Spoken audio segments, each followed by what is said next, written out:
মাছ কচু খেতেও হয়, আবার কারো কারো কথার মাধ্যমে উত্তরও দিতে হয় কচু দিয়ে।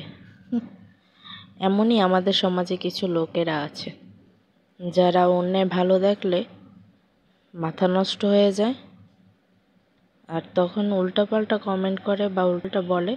তখন মনে চায় ভালো করে ঝাঁঝালোভাবে একটু কচু দিয়ে দিই।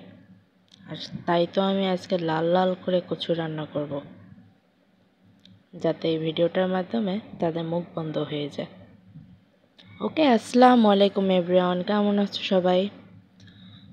তোমাদের ভাইয়া সেদিন যে পানি কচুটা আনছিল বড় একটা, তোমাদের ভিডিওর সাথে শেয়ার করছি আমি।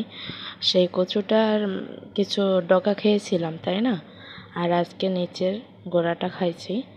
সেটাই অল্প একটু রান্না করছি, আর একটু ফেলাই দিতে হয়েছে, মানে অনেকদিন রেখে দেওয়ার কারণে ভিতরে আশ্বাস হয়ে গেছে। আর একটা লং ভিডিও বানাবো, সেটা আমি তোমাদের দেখিয়ে দেবো সেটার আশ্বাস হয়েছে কীভাবে। সো কী আর করার, এই যে দেখছো লাল লাল করে কচুটা রান্না করছি চিংড়ি মাছ দিয়ে। আর যদিও একটু এডিটিং করছি, এজন্য আরও বেশি লাল দেখাচ্ছে। এত লাল করিনি আমি, কারণ তোমার ভাইয়া আর আমি অত ঝাল খেতে পারি না। আমি যেটুকু পারি তোমাদের ভাইয়া মোটেও পারে না, ওর জন্য সবসময় একটু মিষ্টি দিয়ে রান্না করতে হয়। আর তাছাড়া প্রত্যেকটা জিনিসে আমি শিখছি আমার ননদের কাছ থেকে, একটু হালকা করে চিনি বা চিনি ফেলে দিলে তরকারি রান্না বা বিরিয়ানি করো, রোস্ট করো, যাই করো না কেন, একটু চিনি দিয়ে দেবা, দেখবা অনেক মজা।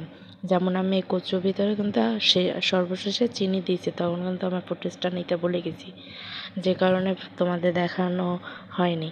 এক আপু আমার কমেন্ট করে বলেছিল যে এডিটিংটা আরেকটু ভালো করতে হবে। আসলে আমার ফোনে ক্যাপটা চালু করতে পারছি না আমি, কারণ কিছু সমস্যা হচ্ছে, ফোন ফুল হয়ে গেছে বোধহয়, সেজন্য। ওকে, আল্লাহ হাফেজ। আজকে ব্লগটা এই পর্যন্ত, সবাই ভালো।